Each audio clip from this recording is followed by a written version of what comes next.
राम हरे राम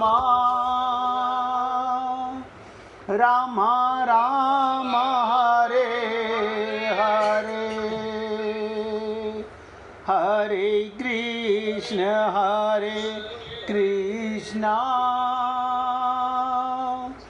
कृष्ण कृष्ण हरे हरे हरे राम राम राम हरे हरे हरे कृष्ण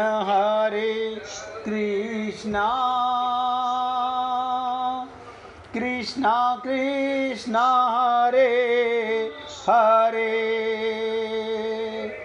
हरे राम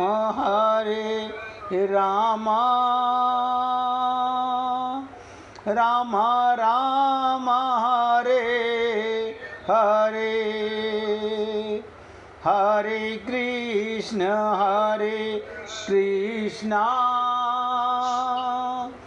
कृष्ण कृष्ण हरे हरे हरे राम राम राम हरे हरे। सभी पुण्य आत्मा एकाग्रचित होकर सुनिएगा। एक लीला सुनाऊंगा, उसके बाद आगे की चर्चा करेंगे। एक बेटी एक संत से आग्रह किया कि वो घर आकर उनके बीमार पिता को मिलें। क्या आग्रह किया? आप मेरे बीमार पिता से आके मिलिए, उनके लिए प्रार्थना करें। बेटी ने यह भी बताया उसके बुजुर्ग पिता पलंग से उठ भी नहीं सकते। जब संत घर आए, पिता पलंग पर 2 तकियों पर सिर रखकर लेटे हुए थे। एक खाली कुर्सी, ध्यान से सुनिएगा, बहुत इंपॉर्टेंट लीला है। एक खाली कुर्सी पलंग के साथ पड़ी हुई थी। संत ने सोचा शायद ये मेरे आने की वजह से कुर्सी यहाँ पहले से बेटी रख गई होगी। संत ने पूछा, मुझे लगता है आप मेरी उम्मीद कर रहे थे। पिता ने कहा, नहीं, आप कौन हैं? ध्यान दीजिएगा, क्योंकि बेटी ने कहा था आप मेरे पिता को समझाइए या जाइए उनके पास, वो बीमार हैं। पिता ने कहा, नहीं, आप कौन हैं? संत ने अपना परिचय दिया और फिर कहा, मुझे खाली कुर्सी देखकर लगा आपको मेरे आने का आभास था। पिता ने फिर कहा, ओह, ये बात, खाली कुर्सी आपके लिए नहीं है, बताइए। यानी पलंग पर पिता लेटा हुआ है, एक कुर्सी वहाँ रखी है और साफ कह दिया ये कुर्सी आपके लिए नहीं है। आपको अगर बुरा ना लगे तो कृपया कमरे का दरवाज़ा बंद कर दें। संत को कहा उन्होंने, आपको बुरा ना लगे तो कमरे का दरवाज़ा बंद करेंगे। संत को यह सुनकर बड़ा हैरत हुई, फिर भी दरवाज़ा बंद कर दिया। पिता ने कहा, दरअसल इस खाली कुर्सी का राज, अब ध्यान दीजिएगा, हम कैसे समझेंगे हमारे माता पिता कहाँ तक पहुँचे हुए हैं? पिता ने कहा, दरअसल इस खाली कुर्सी का राज मैंने किसी को नहीं बताया, अपनी बेटी को भी नहीं बताया। पूरी जिंदगी मैं ये जान नहीं सका कि प्रार्थना कैसे की जाती है। मैं नहीं समझ सका प्रार्थना कैसे की जाती है। मंदिर जाता था, पुजारी के श्लोक सुनता था, वो सिर के ऊपर से गुजर जाते थे, कुछ पल्ले नहीं पड़ता था। मैंने फिर प्रार्थना की कोशिश करना छोड़ दिया। जब मुझे आती नहीं तो क्या प्रार्थना करूं? अब आप सोचिएगा, हम गीता के श्लोक तो रट लेते हैं, श्लोकों को रटना नहीं है, श्लोकों में छुपा रहस्य पीना है। तो क्या कहा, 4 साल पहले मेरा एक दोस्त मुझे मिला। वो खुद बता रहे हैं बुजुर्ग व्यक्ति, 4 साल पहले मेरा एक दोस्त मुझे मिला। उसने मुझे बताया कि प्रार्थना कुछ नहीं, भगवान से सीधा संवाद, सीधी बात किया करो। उसने सलाह दी, एक खाली कुर्सी अपने सामने रखो, खाली कुर्सी अपने सामने रखो, फिर विश्वास करो कि वहां भगवान खुद विराजमान है। अब भगवान से ठीक वैसे ही बात करो जैसे अभी तुम मुझसे बात कर रहे हो। हम अपने दोस्तों से बात करते हैं, परिवार से बात करते हैं, बोले बिल्कुल ऐसे ही बात करो। तो बता रहे हैं बुजुर्ग, मैंने ऐसा करके देखा, मुझे बहुत अच्छा लगा, अकेलापन खत्म हो गया। फिर तो मैं रोज 2-2 घंटे ऐसा करने लगा। कब बेटी ऑफिस जाए, कब मैं अपने भगवान से बात करूं, कब बेटी जाए, कब मैं अपने भगवान से बात करूं। लेकिन ये ध्यान रखता था मेरी बेटी कभी मुझे ऐसा करते ना देख ले। अब सोचो क्यों, अगर वो देख लेती तो उसका सोच शक्ति ब्रेक डाउन हो जाती, नर्वस सिस्टम, और वो मुझे पागल खाने में एडमिट करा देती। मेरे पिता पागल हो गए हैं, खाली कुर्सी पर पता नहीं किससे बातें करते रहते हैं, साइकियाट्रिस्ट को दिखाती। ये सब सुनकर संत ने बुजुर्ग के लिए प्रार्थना की कि सर पर हाथ रखा और भगवान से बात करने के क्रम को जारी रखने के लिए कहा। संत को उसी दिन 2 दिन के लिए शहर से बाहर जाना था, इसलिए विदा लेकर चले गए। 2 दिन बाद बेटी का संत को फ़ोन आया। बेटी ने बताया उनके पिता की उसी दिन कुछ घंटे बाद मृत्यु हो गई थी। ध्यान दीजिएगा, क्या बताया संत को कि जिस दिन आप गए उसी दिन 2 घंटे बाद उनकी मृत्यु हो गई थी, जिस दिन वो आपसे मिले थे। संत ने पूछा, उन्हें प्राण छोड़ते वक्त कोई तकलीफ तो नहीं हुई?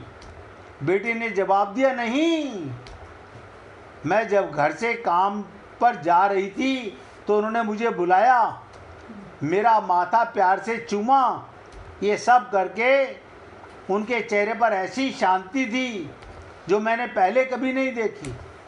जब मैं वापस आई तो हमेशा के लिए आंख मूंद चुके थे, लेकिन मैंने एक अजीब सी चीज़ देखी। बेटी संत को बता रही है, ये देखिएगा, जो बेटी घर में सब काम कर रही है, चाहे पत्नी करे या पिता करे या पति करे, कोई करे, अब बेटी करती थी, कह रही मैंने एक अजीब सी चीज़ देखी कि वो ऐसी मुद्रा में थे जैसे खाली कुर्सी पर किसी की गोद में अपना सिर झुकाया हुआ हो।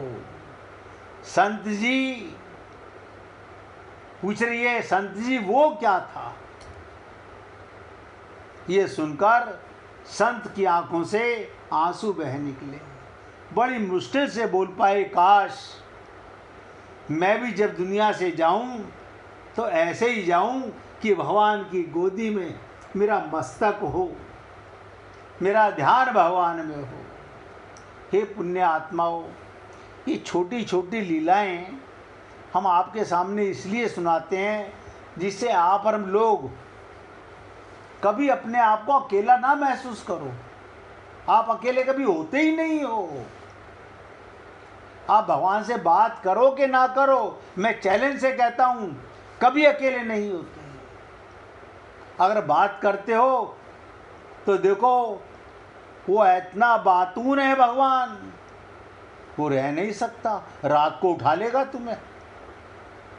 हम जानते हैं कितनी बार हमें जगा लेता है, बस उस समय की मस्ती को कौन जाने, ये मैं जानूं या वो जाने, लेकिन करने लगो।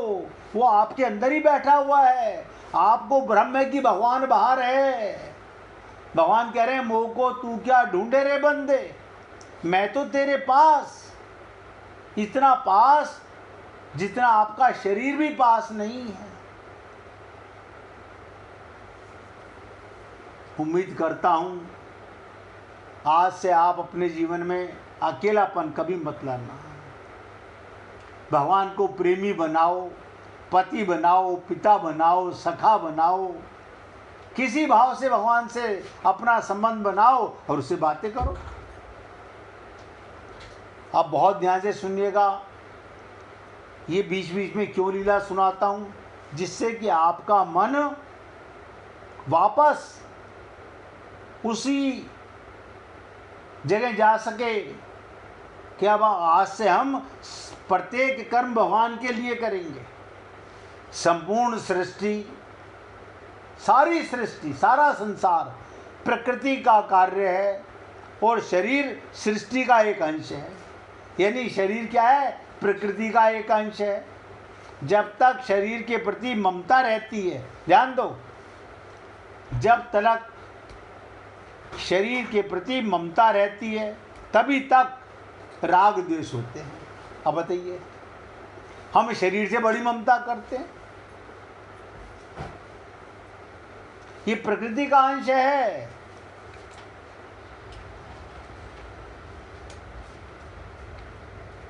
जब तक शरीर के प्रति ममता रहती है तभी तक राग द्वेष है, क्योंकि अपने शरीर को अपना मान लिया, भगवान को अपना नहीं माना, तो राग हो गया ना शरीर से। इसको कोई बुरा बोले तो द्वेष हो गया ना उससे। बताइए, यानी मैं चेतन जड़ के साथ अपना संबंध मान लिया। अर्थात मनुष्य रुचि या अरुचि पूर्वक वस्तुओं का ग्रहण और त्याग करता है। आप और हम लोग किसी भी वस्तु का ग्रहण करते हैं तो या तो रुचि होती है हमारी, ये चीज़ हमें अच्छी लग रही है, नहीं नहीं हमारी अरुचि, हमारा मन नहीं है, हम ऐसी वस्तुओं को ग्रहण करते हैं। ये रुचि और अरुचि ही राग द्वेष का और छोटा रूप है। कैसे समझिएगा, मैं करोड़पति, मुझे किसी ने 1 रुपया दिया, अब मेरी कोई रुचि नहीं है। देखिए कमाल की चीज,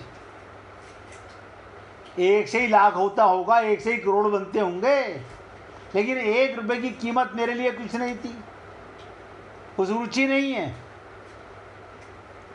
और अरुचि पैदा हो गई। क्या दिया है, मैं कोई भिखारी हूँ? अब बताइए, यानी अगर वो तुमको 1 लाख रुपया देता तो रुचि हो जाती, 1 रुपया दिया तो अरुचि हो गई। ये भी राग द्वेष का सूक्ष्म रूप है।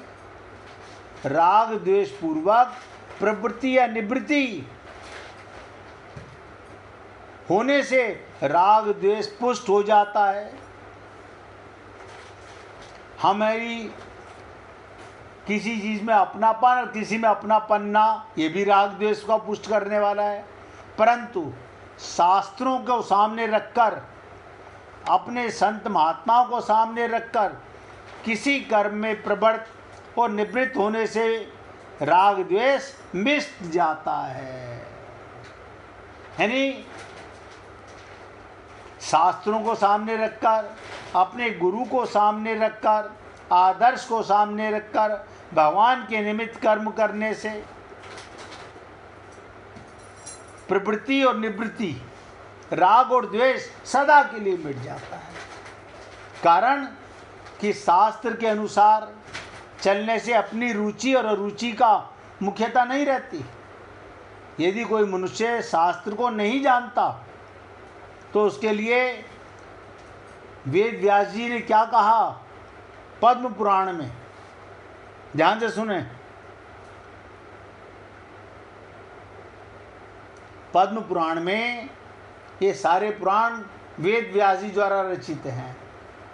वो कहते हैं, हे मनुष्यों, तुम लोग धर्म का सार सुनो, अब देखिएगा, आप और हम सब लोग धर्म का कार्य करते हैं, और वेद व्यास जी पद्म पुराण में सार बता रहे हैं कि हे मनुष्यों, तुम लोग धर्म का सार सुनो और सुनकर उसे धारण करो।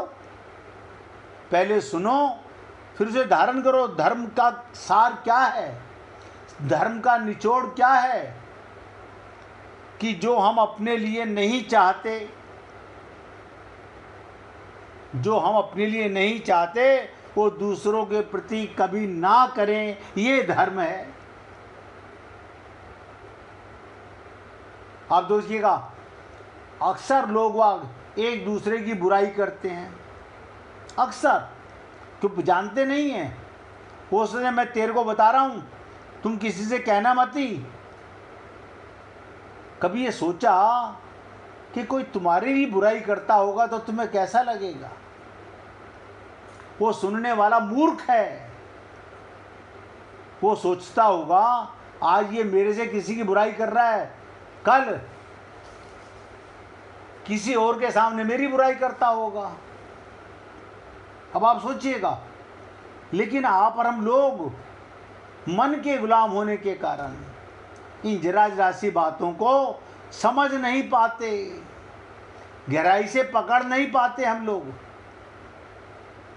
ऐसा नहीं कि भगवत प्राप्ति नहीं करना चाहते, भगवत प्राप्ति तो सब करना चाहते हैं, लेकिन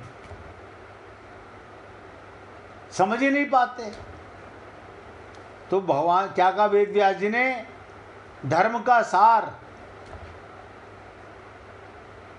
और भगवान ने इसी बात को गीता के 18वें अध्याय के 66वें श्लोक में कहा, सर्वधर्माणि परित्यज्य, सारे धर्मों को छोड़ दो, माम एकम शरणम व्रज।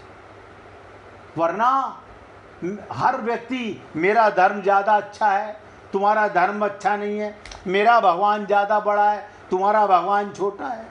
यानी भगवान एक है मगर हमारी खोपड़ी देखो कितनी कमाल की है।